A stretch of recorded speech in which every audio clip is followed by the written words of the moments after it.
Hello, this is the second part of our two-part series looking at tarot modifications. Tarot modifications are a great way of adapting a mass-produced tarot deck to suit your needs better or to personalize it a bit. In the first episode we looked at what tarot mods are and why you would consider going all Blue Peter over and modifying your own tarot deck. In this episode we modify the Thoth tarot deck for personal use. We're going to be looking at three different ways of modifying it: trimming, edging, and defacing, adding details to the front of the card in a neat and tidy way. So if you want to follow along, go find yourself an old deck and a few other bits and join me as we modify the Thoth tarot deck together.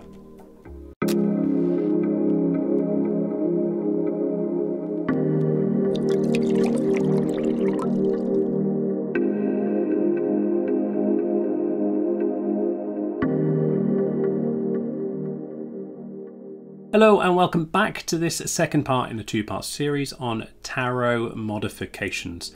The first episode was a how-to and why you would, and this is the practical session where I show you how to modify a deck based on me modifying the Aleister Crowley and Frieda Harris Thoth deck.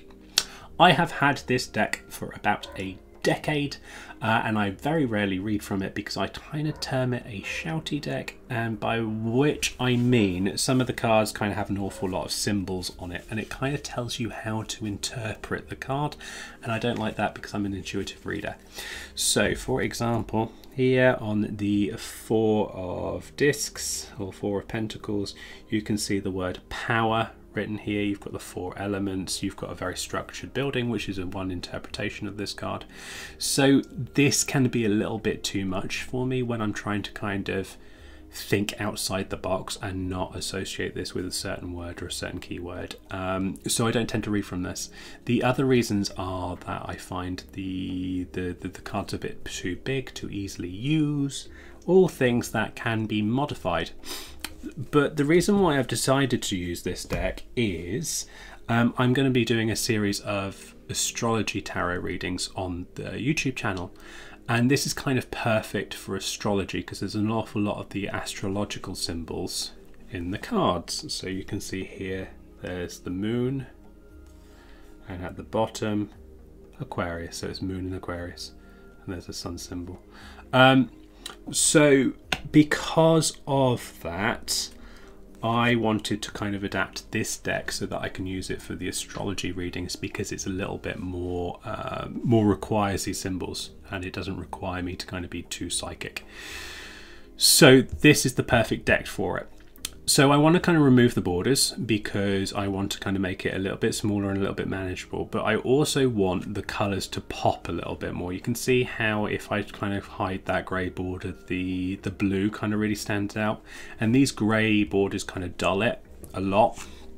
And I think by removing them, they'll just pop a little bit better and they'll make me feel like I'm inside the card as I'm giving the reading.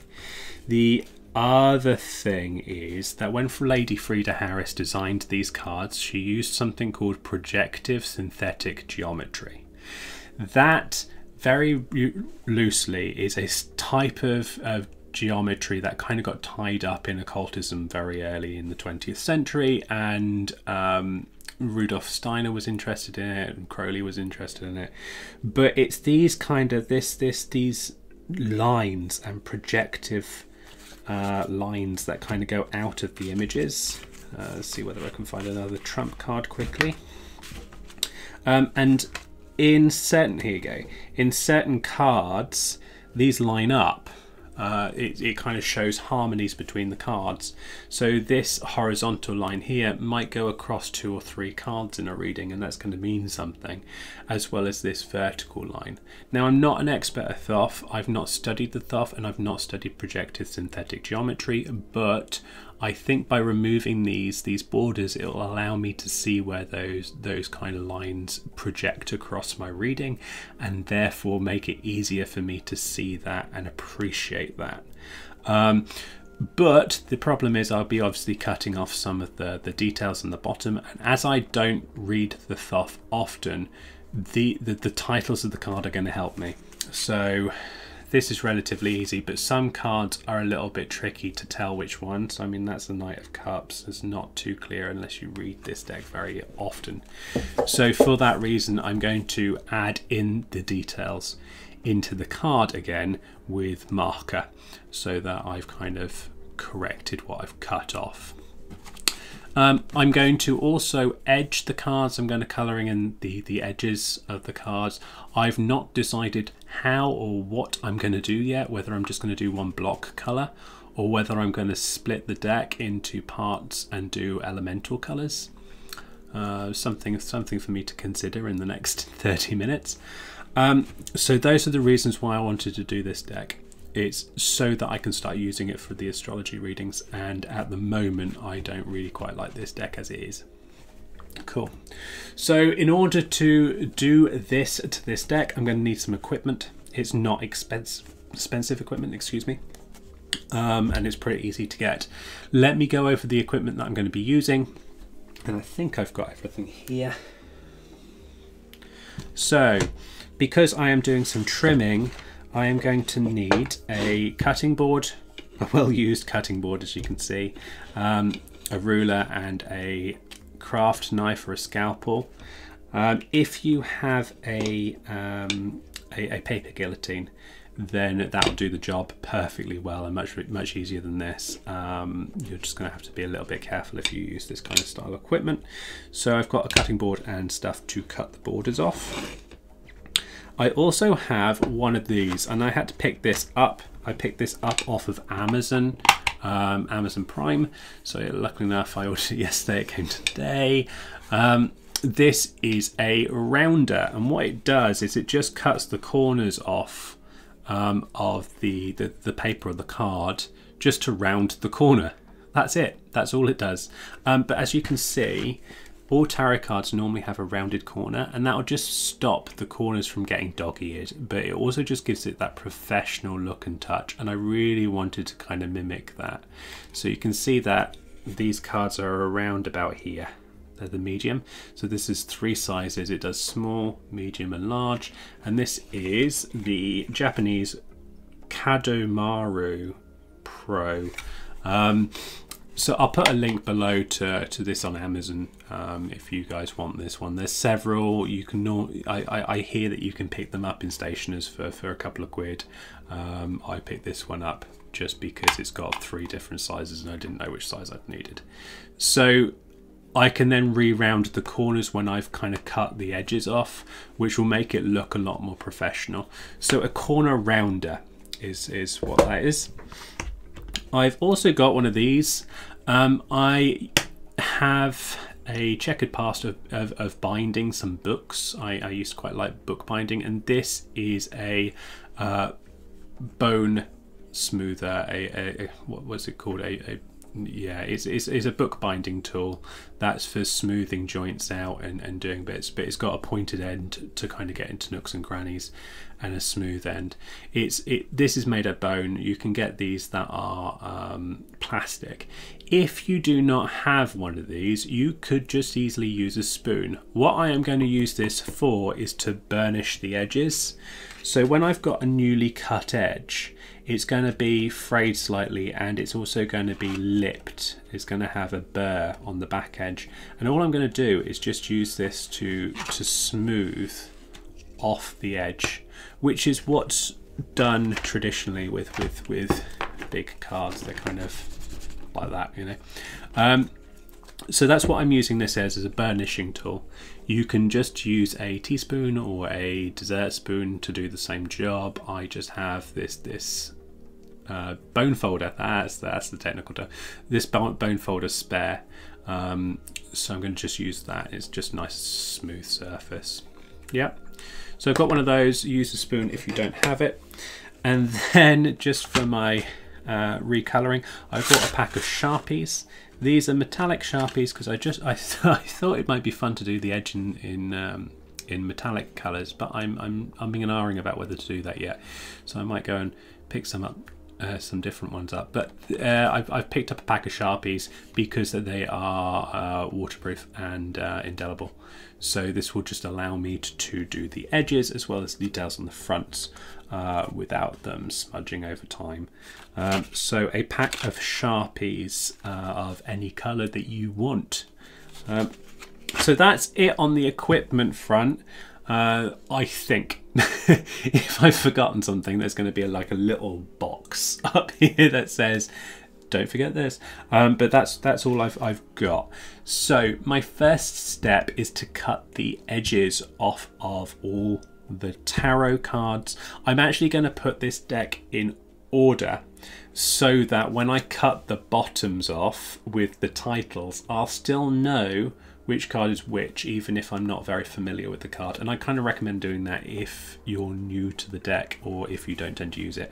I could easily do it with the Rider-Waite and know exactly what I'm doing. I can easily do it with the Marseille deck, but the Thoth deck, no. So, should be easy. So I'm just going to rearrange these and then I'm going to just come back to show you how to kind of cut the borders off of one of the cards. Okay, hold on 1 second. Okay, so I have now completely ordered the Thoth Tarot. It is now in piles. I've got the trumps or the major arcana here, and these are the minor arcana separated. So there's the discs or the pentacles.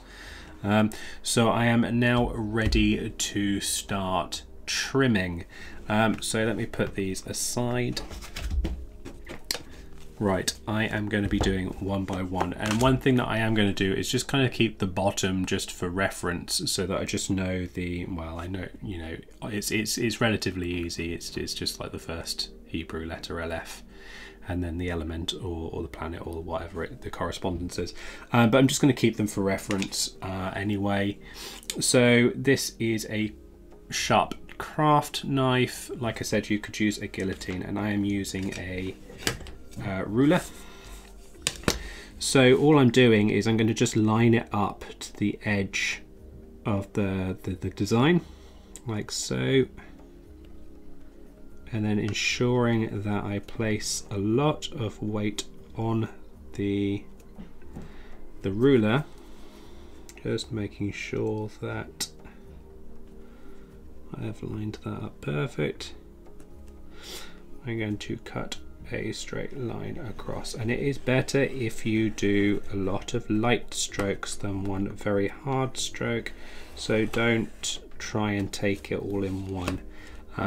That's just so that if you do start kind of curving off, you've not got so much pressure that it pushes the ruler or goes off at a strange angle. So I'm going to keep that little bit to one side and then do the rest, lining it up. So just putting my knife on the edge, just so that I can completely line up easily, applying pressure and then scoring it till it comes away. Yeah, so it's pretty easy. It's not too difficult. It's a weird feeling because obviously you feel like you're desecrating something that you've bought, but I don't use it. So okay, we're lining, scoring across, and that's that off.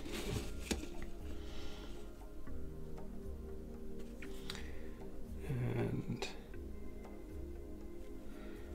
lining up the final. So I am obviously taking my time with this. I don't want to, oh, see how I've gone off. Don't want to rush it and do a bad job. I just want to do it once and I want to do it well. Yep. So I've just missed that little bit there from where I was chatting too much.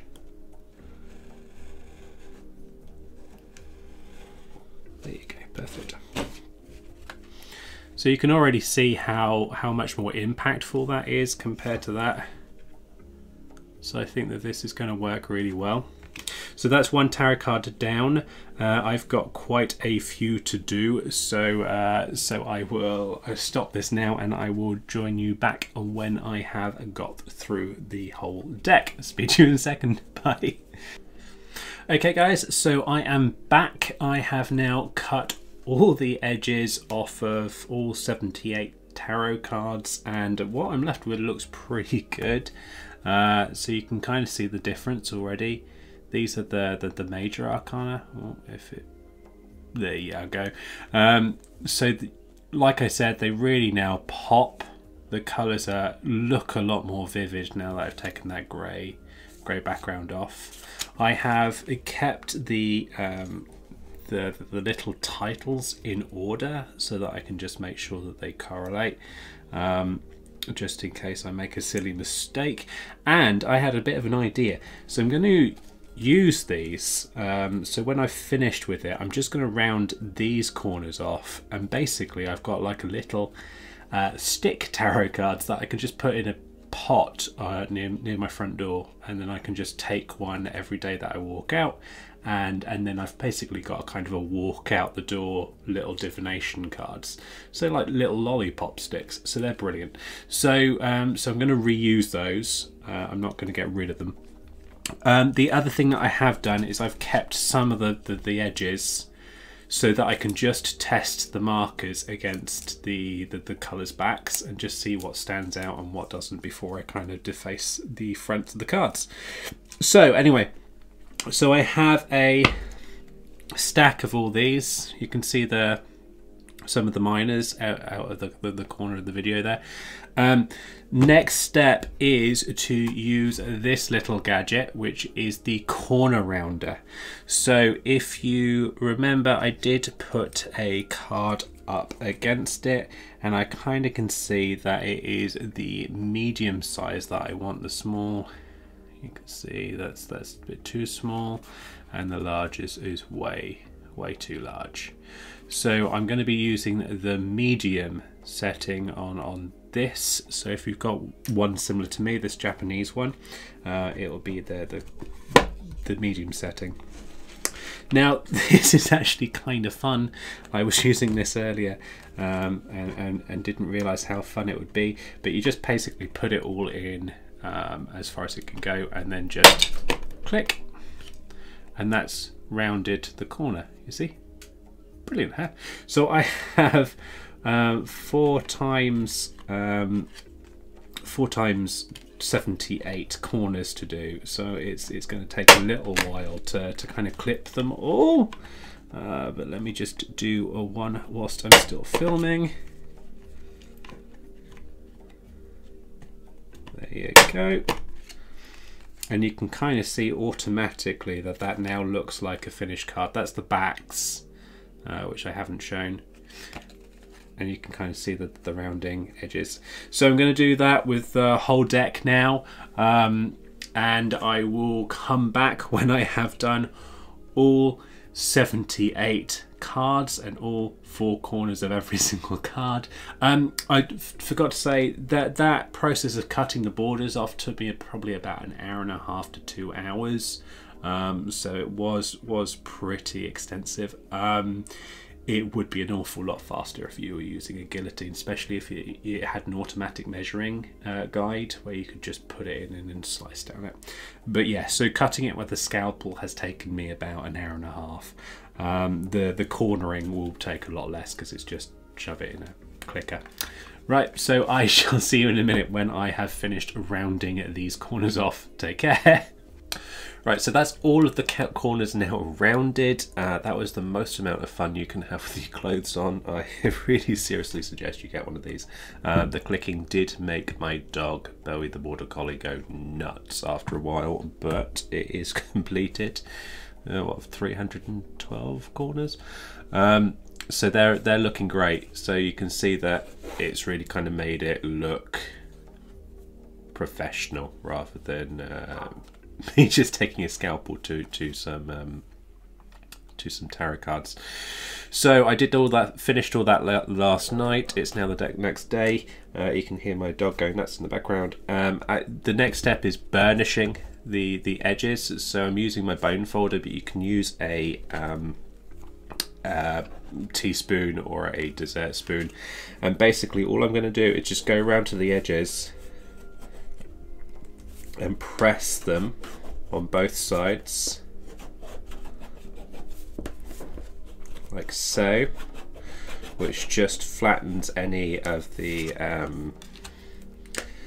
kind of burrs that you kind of make when you're using a scalpel or you're using a cutting device, and it just kind of gets rid of the lip from one side, because if you cut from the front to the back, then you get a little burr on the back side. So like that, and then I'm just going to go round and just gently and lightly just do it to the edge, like so, just to get rid of, once again, all those little burrs, like so. And I'm not sure whether you can see the difference. Yeah, I think you can. You can kind of see that it's a lot flatter. It doesn't have any of the burrs. You see the little mistake here.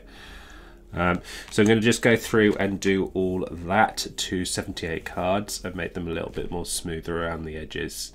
So I will be back when that has been complete. Speak to you in a minute. Bye.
Okay guys, I am just partly through the major arcana on the burnishing, and I just thought I'd show you the difference. It's very small, but it's noticeable.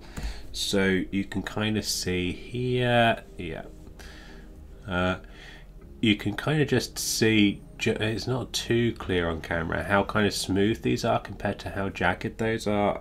Off camera, you can kind of see that these are a lot more smoother. There you go, you can see it a little bit better on the side on. See how they're kind of just looking a little bit neater from that kind of burnishing. So that's the reason why I'm doing it, is just to go over and give it that kind of finishing edge. So anyway, so I'm just partway through the major arcana. I'm just going to carry on going one card at a time until I'm finished. So 1 minute.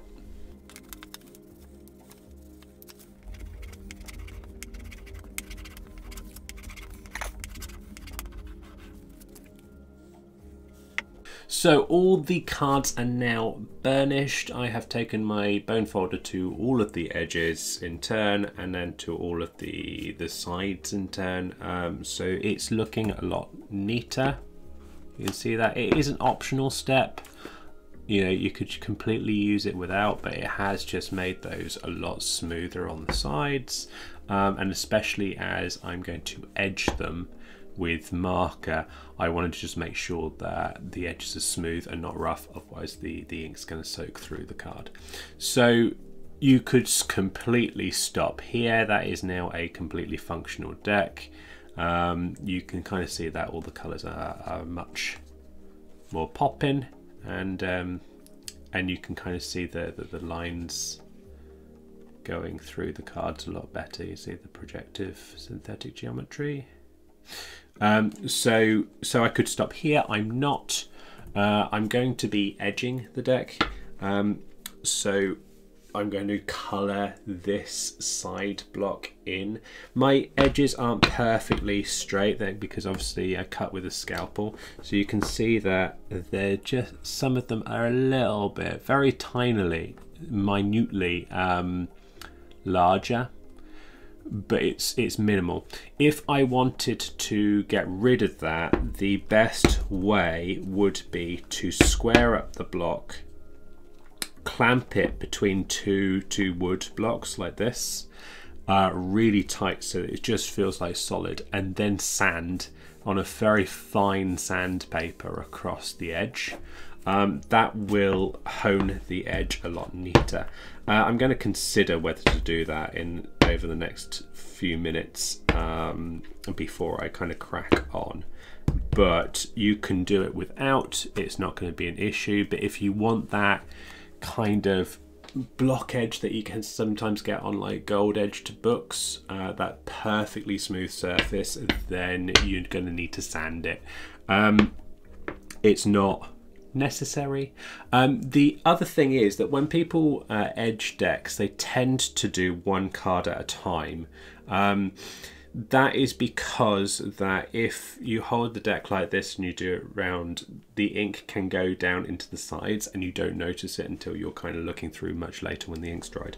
However, if you do block the deck between two pieces of wood and a clamp, you're not going to have that problem. You're not going to have that bleed through onto the edges of the card because they're kept together like a solid block, just solid one block.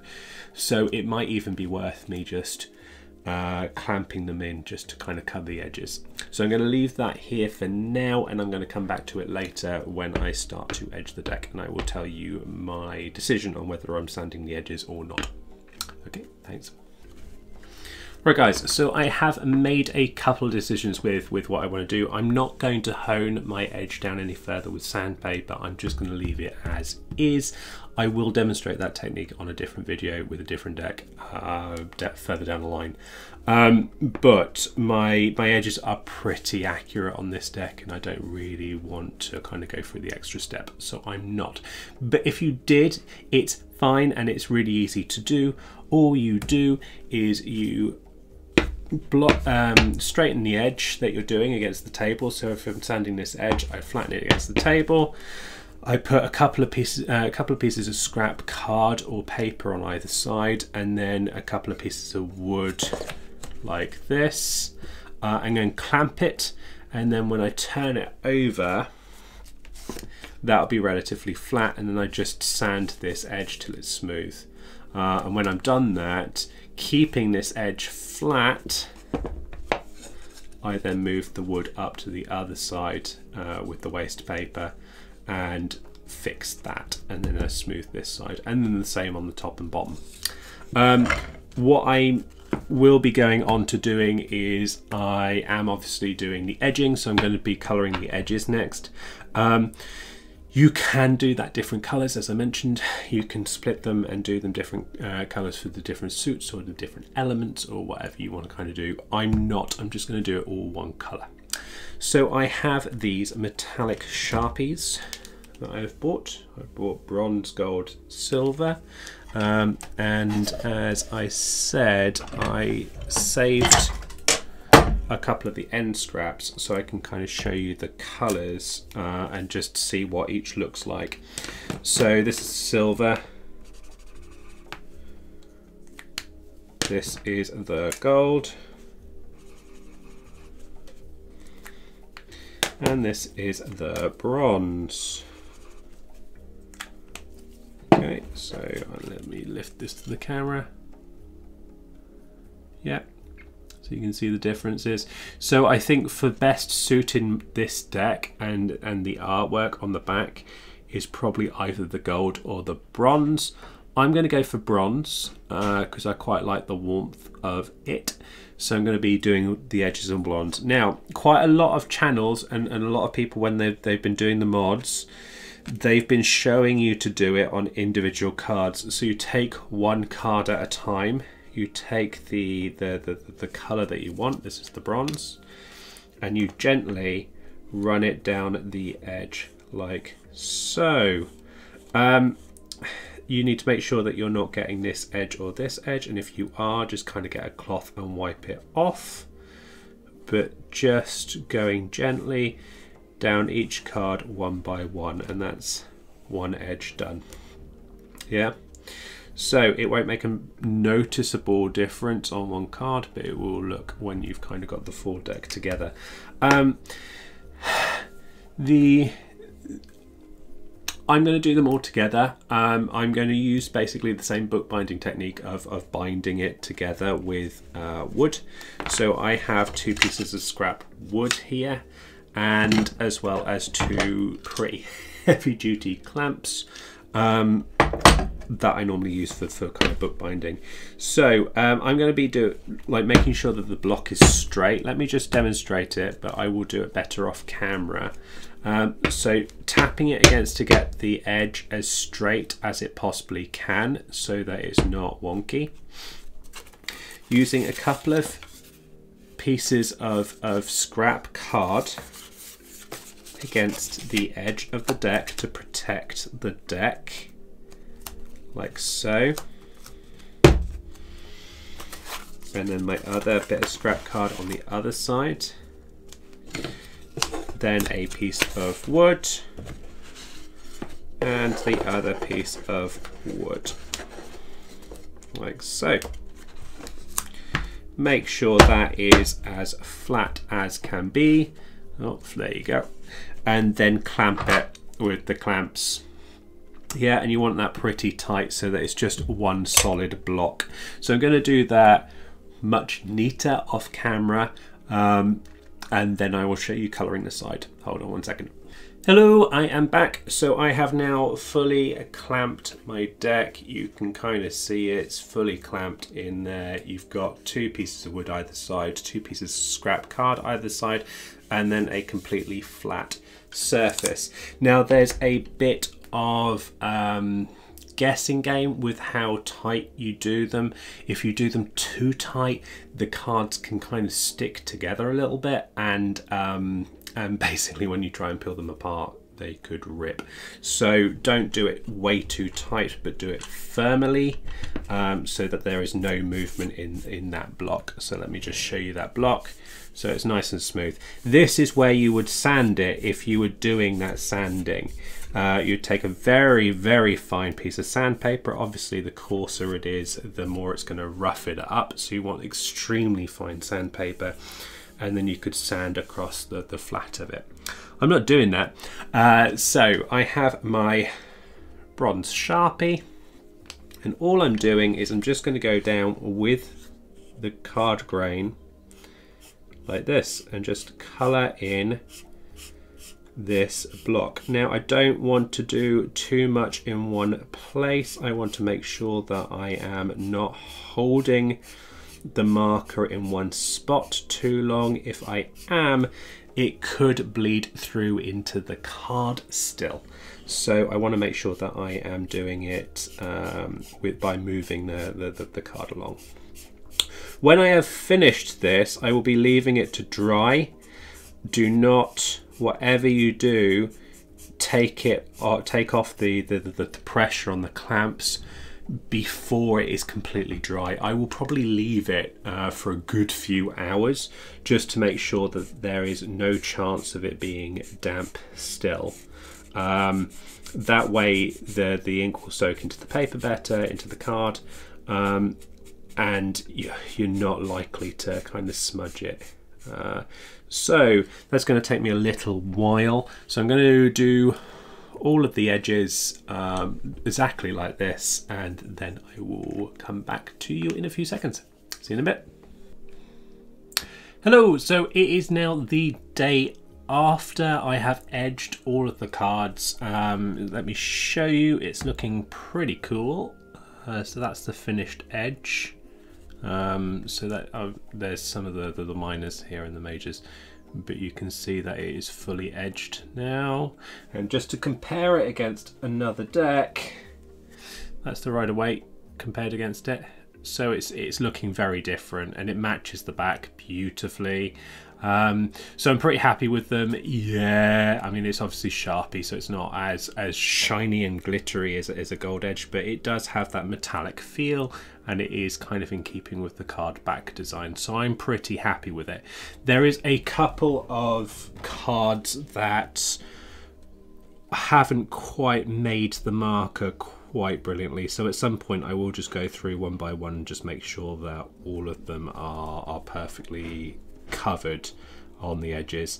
And I did do one mistake, even though I did say is I did get impatient on the last couple of edges and unclamped it, so I had some marks on the corners. You can just see it here. It doesn't really matter. In some cards it looks pretty cool, but I did go through with a cloth and just wiped all those corners again. So do what I originally said and keep a clamp on and wait for it to completely dry before you take it off. It was just getting to the last two edges, and it was just before I went to bed, and I was just like, go for it, and it was the wrong thing to do.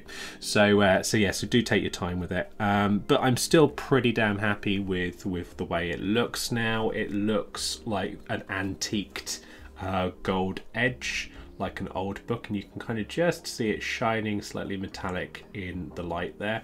So it's looking cool. So that is the edging process complete. That is completely another mod. So we have now trimmed the cards and removed the edges. And just as a kind of a side note, that is the Rider-Waite card, and you can see it's just slightly shorter but slightly wider than the Rider-Waite. Let me just show you under there. So it's now a really good size, and we have now edged the cards, by which I mean colouring in the edge. We've chosen to obviously do a solid block colour, so that now just leaves me to put the details I want on the front of the cards. So I've decided to label them in the same way that other cards are labelled, rather than the Thoth is traditionally labelled. So I know that some of the majors are labelled slightly differently. So for example, Temperance in the Thoth is called Art, and the World is called the Universe card, and that kind of thing. I'm actually going to label them to the standard tarot card names, because I don't like those kind of additions and those changes from the original, but I will probably keep the ordering of the Thoth deck, because two cards are different compared to other cards. The Justice and the Strength are flipped around, and I think the Star is a different association, if I remember correctly. So the things that I'm going to be putting on the cards are, let me get a minor. Oh, there you go, there's a good minor.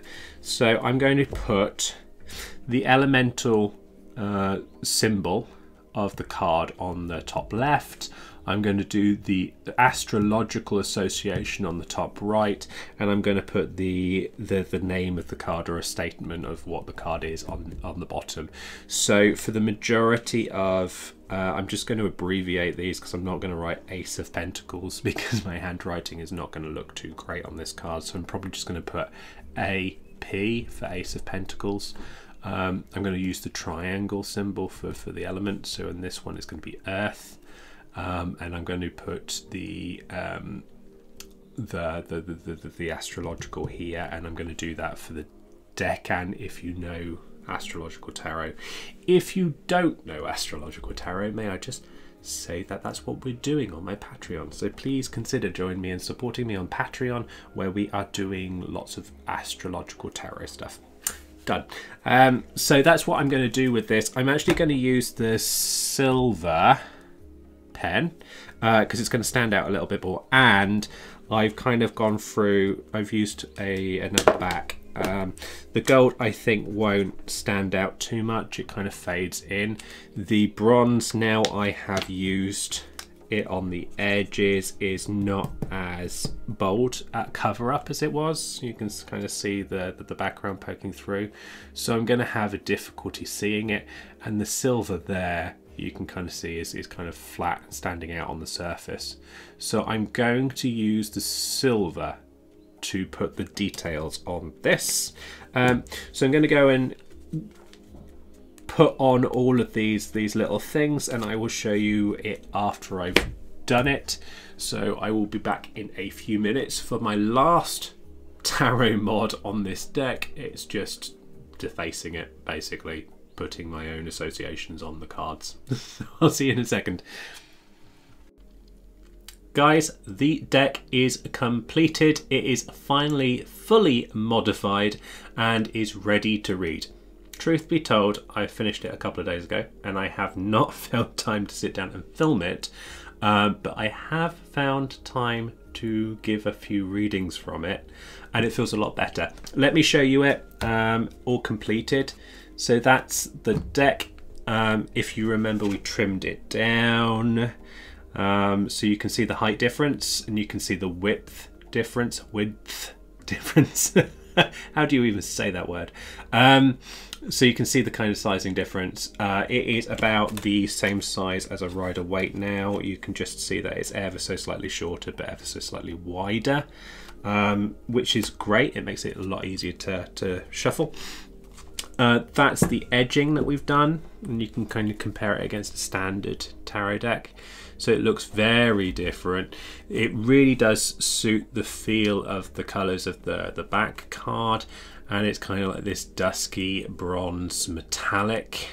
You can see it's just shining there slightly. And I have also gone through and modified the fronts of the deck, and you can kind of just see here in silver the element sign, the astrology association, and then my shorthand 3C for 3 of Cups. Some cards, they show up better than others, but in person you can kind of see them pretty clearly. So that's what they're looking like. So they feel a lot better. Like I said, I've given a couple of readings from them just to see what they feel like. And it feels like the deck is less shouty.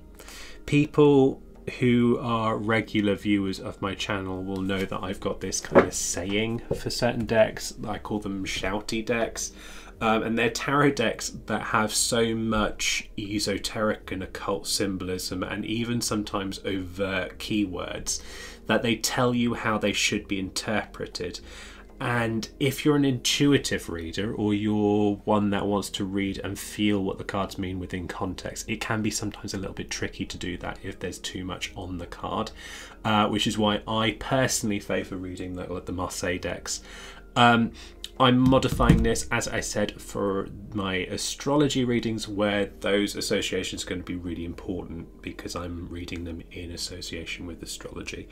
So this was the kind of perfect deck. But what I did remove was obviously the little title plate at the bottom of each of the cards, which are these, which have like these keywords, these truce, peace. So by removing those, it's kind of made it feel a lot less shouty as it is. Sorry, I'm dropping them all over the place. So even just removing that has kind of changed this deck for me. It makes it something that I'm much more comfortable reading, and I find it much more easier to kind of communicate with the deck and talk with it. So it feels a lot better and I quite like it. And in my couple of trial runs over the couple of days, it feels a lot nicer. One thing that I did do also was I saved the nameplates of the major arcana and I rounded the corners. This just means that I've basically got like a little lollipop card for all of the major arcanas, which means I can put them in a little kind of pocket or a bag, or even like a little glass next to my door, and I can just take one as kind of like a 1 card reading for the day, or take 2, or you know, it kind of gives it kind of like a nice little added bonus. So that's what I've done with the major arcana. For the minor arcana, I'm just going to bin them or burn them ceremonially, because who needs keywords? So that's what I've done with those. So that's a pretty nice way of using up some of the trimmings. There is a couple of things that I learned whilst modifying this deck. First big one is it takes a while. All in, it was a couple of hours to do the trimming. That was probably the longest. It wasn't so long to do the edging, though don't be impatient with it, wait for it to completely dry, otherwise you're going to have to be cleaning up and it takes longer. So I think that probably took me about, say, 40 minutes. And then the of colouring rather than waiting for drying time, and then the facing, the annotating, didn't take me too long, probably about 40 minutes or so. So it's taken me a good few hours for the whole deck. The thing that I learned whilst doing the annotation is that the Sharpie, the metallic Sharpies, are great at the start. They have nice kind of ink that just sits on the surface, really clear and crisp. After a little while, the ink, because it's a thick ink, doesn't seem to come through the pen as fast as you need it to, which sometimes makes it look faded on the card and very tricky to read. The background of the card can be seen through the ink. So I had to kind of shake the pens a bit like this to kind of get them to flow. If you do that with the lid on, some of the ink splurts out at the top and kind of sits in the lid, so you'll get ink all over the top of the pen, and then you'll get it all over your hands. If you do it, as I thought was a clever idea, without the lid, little bits of permanent metallic ink will go everywhere.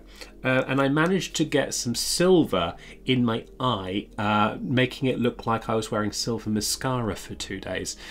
So be careful with these little things. There might be better pens out there that have a better flow on the metallic side, especially for the annotations. I only kind of felt that and experienced that when I was doing the annotations, when I wanted the ink to be really opaque on that surface.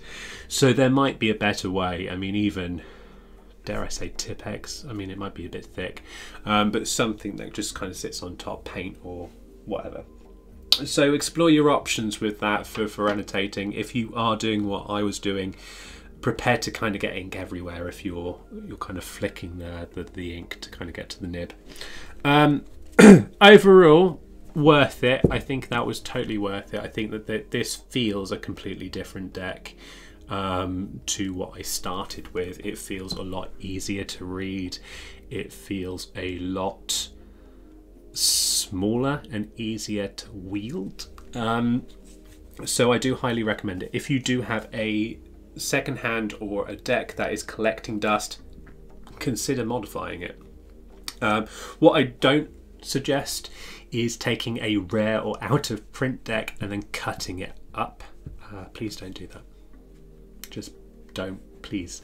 I have seen some beautiful adaptations online from decks like the Mythic deck, but the Mythic deck is out of print. What they've been using is the not out of print European version with the European names that they're cutting off. So yeah, don't cut up a deck that's worth hundreds to a collector. Pick a deck like the Thoth that is never going to go out of print. Yeah, another good candidate is the Rider Waite. It's never going to go out of print. Just cut the edges, do what you want. So those are my comments. I hope that has shown you how to kind of modify decks a little bit more. I hope that there's been a kind of a walkthrough, a step-by-step walkthrough on how to adapt a deck, and especially if you are thinking about adapting this deck, the Thoth deck. And I hope it's been a lot of fun. I've enjoyed doing it. I've enjoyed doing this kind of almost Blue Peter episode. So I will try and figure out some more, if I can do some more kind of crafty stuff. But one I might do is I might actually show you how to hone these surfaces down at some point. So anyway, thank you so much for joining me. If you haven't already, subscribe here. That should be a little button. If you haven't subscribed, click it, do it. Please feel free to put comments on below. Feel free to shout at me if you think that I have ruined the Thoth deck by cutting those things off. And please watch my other videos, of which there are becoming plenty. Take care, speak to you soon, bye.